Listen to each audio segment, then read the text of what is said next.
बिस्मिल्लाहिर्रहमानिर्रहीम। बॉटनी है BSc chapter number 4। Students, आज जो है वो हम डिस्कस करेंगे पिनुलेरिया के बारे में। तो डायग्राम सामने आपको नज़र आ रही है जिसमें हाइपोथीसा दिखाया हुआ है, राइफे है, सेंट्रल नोड्यूल्स हैं, गर्डल्स हैं कुछ और पोलर क्लेफ्ट हैं। ये वर्ड्स आपके नेक्स्ट लेक्चर में डिस्कस होने।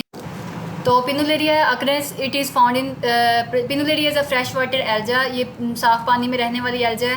And it is found in ponds, तालाबों में रहने वाला है। Also found in moist soil, नमी वाली मिट्टी के ऊपर रहने वाला है। जनरल स्ट्रक्चर इसका देखें तो सेल वॉल्स एंड वॉल्स हैं। इट इज़ यूनिसेलुलर, एक सेल पर ये मुश्तमिल होता है। And it cell is elongated and elliptical. इसके सेल जो हैं वो लंबे होते हैं और इलिप्टिकल गोल होते हैं, लिखा भी हुआ है ऊपर। Cell wall is chiefly compose of pectic substances. Cell wall जो है वो पैक्टिव सब्सटेंसेस से मिलकर बनी हुई है। सिलिका इज़ इम्प्रीगनेटेड इन इट, और इनके अंदर जो सिलिका है वो धंसा हुआ होता है। इट इज़ चीफली कंपोज, अच्छा, therefore their walls become very hard, और इसकी दीवारें बहुत सख्त होती हैं। Their wall is compose of 2 halves called walls. इसकी दीवारें जो हैं वो 2 हाफ्स पर मुश्तमिल होती हैं, मतलब हाफ पोर्शन अलग है, हाफ पोर्शन अलग है, तो इसको वॉल्स का नाम दिया गया है। These halves overlap like petri dish, और आपने केमिस्ट्री लैब में पैट्री डिश देखी होगी, बायो लैब में भी, तो सेम एज इट इज़ इसका स्ट्रक्चर भी वैसा होता है। The margins of the 2 walls are covered by connecting band called cingulum, और इन दोनों वॉल्स को, इन दोनों तहों को जिसने जोड़ के रखा हुआ है, that connecting band is called cingulum. The 2 walls with their inner protoplast are called frustule. अब इन वॉल्स के अंदर जो मटेरियल मौजूद है उसको क्या कहा जाता है? फ्रूस्ट्यूल कहा जाता है। एंड द फ्रूस्ट्यूल हैज़ 2 व्यूज़, इसके 2 व्यूज़ हैं, हम 2 तरफ से इसको देख सकते हैं। The surface view is called wall view and the band view is called the girdle view. और डायग्राम में मैंने आपको दिखाया था गर्डल व्यू भी और वॉल व्यू भी। आप अपनी बुक्स के पेज, मेरे पास पेज नंबर 124 है, आप भी देख सकते हैं अपनी बुक्स पे। Next valve is called the epithesa. The outer large valve is called the epithesa and the smaller inner valve is called the hypothesa. ये भी बुक में मेंशन है। जो आउटर लार्जर वॉल है वो एपिथीसा कहलाती है, और जो छोटी वाली वॉल है उसको हाइपोथीसा कहा जाता है। The cell is covered by mucilaginous layer, और सेल जो है वो जिस लेयर के साथ कवर है दैट इज़ म्यूसिलेजिनियस, चिपचिपी होती है। The surface of the valve has minute pores और पिट्स। इसकी आउटर लेयर पर सुराख मौजूद होते हैं, जाहिर बात है, for the exchange of gases. And it produce characteristics markings on the surface of the walls, और वॉल्स के ऊपर मार्किंग्स मतलब निशानात लगे होते हैं। These markings are bilaterally symmetrical. ये वॉल्स जो हैं ये बायलेटरली सिमेट्रिकल हैं, और ये बायलेटरली 2 लेयर्स पर मुश्तमिल हैं।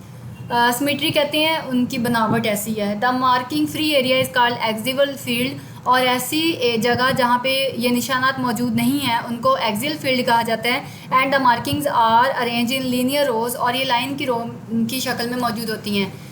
मतलब ऊपर जो दाग, जो स्कार्स हैं ना, वो रोज़ की फॉर्म में, लाइन की फॉर्म में मौजूद हैं, मतलब बेतरतीबी कंडीशन में नहीं है। The axial field contains a longitudinal slit called raphe. अभी स्टार्ट में हमने राइफे देखा था, राइफे बोल लें, राइफे बोल लें, तो उसके एक दरमियान एक लंबी सी स्लिट मौजूद होती है, एक दरार सी मौजूद होती है, that is known as raphe.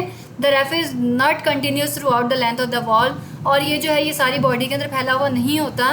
The raphe is veg shape, ये वेज मतलब ट्रायंगल शेप का होता है। ट्रांसवर्स सेक्शन, अगर इसकी हम कटिंग करके देखें ट्रांसवर्सली, ट्रांसवर्स कहते हैं तिरछी कटिंग करके देखें अगर इसको हम। It has circular thickening called central nodes in the centre, और जब इसकी कटिंग करके देखेंगे तो दरमियान में सेंट्रल नोड्यूल्स नज़र आएंगी। Similar thickenings are also present at the outer ends of the raphe, और वही जो अंदर वाली कटिंग के अंदर जो हैं वो पाई जा रही हैं, वो भी थिकनिंग्स जो हैं वो आउटर पोर्शन पे भी नज़र आएंगी। These are called polar nodules, और इनको पोलर नोड्यूल्स कहा जाता है। पहले सेंट्रल नोड्यूल्स की बात की, और जो बाहर कटिंग में देखा गया बाहर वाले पोर्शन में, that is known as polar nodules. These nodules open to the external aqueous medium, और ये बाहर की तरफ, पानी वाली सतह की तरफ जो है वो खुल। नेक्स्ट है जी cell structure. Cytoplasm is arrange in parietal layers, मतलब इक्वल लेयर्स में ये पाया जाता है। And it is called primordial utricle, और इन कंडीशंस को कहा जाता है जी primordial utricle. A large central vacuole is present inside the cell, दरमियान में जो है वो एक वैक्यूल पाया जाता है, और वैक्यूल का क्या फंक्शन है? ये एक्स्ट्रा फूड मटेरियल को स्टोर करता है। Single nucleus is suspended in the centre of the vacuole by transfer cytoplasmic bridges, और दरमियान में एक न्यूक्लियस भी पाया जाता है जो कि सस्पेंड होता है, मतलब अंदर लहरा रहा होता है, in the centre of the vacuole, vacuole के अंदर बाय ट्रांसफर साइटोप्लाज्मिक ब्रिजेस, तिरछी फॉर्म में। और जिस तरह अंदर पानी बह रहा होता है, क्योंकि ये लंबाई में होता है, ब्रिज मतलब ब्रिज कहते हैं पुल को, तो ये एज इट इज़ उसी फॉर्म में पाया जाता है। 2 chloroplast are present along the 2 sides of the cells, 2 chloroplast sides पे पाए जाते हैं। These are most prominent structure, ज़्यादा नुमाया स्ट्रक्चर हैं। They contain chlorophyll a c, beta carotene and diatomin और फ्यूकोजेंथिन। तो ये इनके अंदर जो है वो पाए जाते हैं जी, क्या रिजर्व फूड मटेरियल्स, पिगमेंट्स इनके अंदर पाए जाते हैं, और ये इनको डिफरेंट कलर्स देते हैं।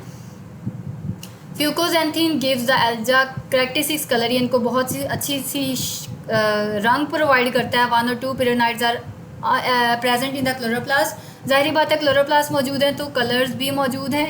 And they do not synthesise starch, और ये स्टार्च नहीं बनाते। Their storage compound is oil और क्राइसोलैमिनेरियन, ये इनका रिजर्व फूड मटेरियल है।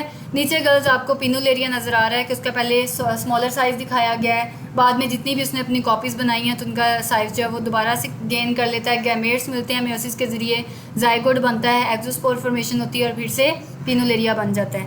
अब हमारी रिप्रोडक्शन रह गई है, वो कल हम डिस्कस करेंगे। अल्लाह हाफिज़।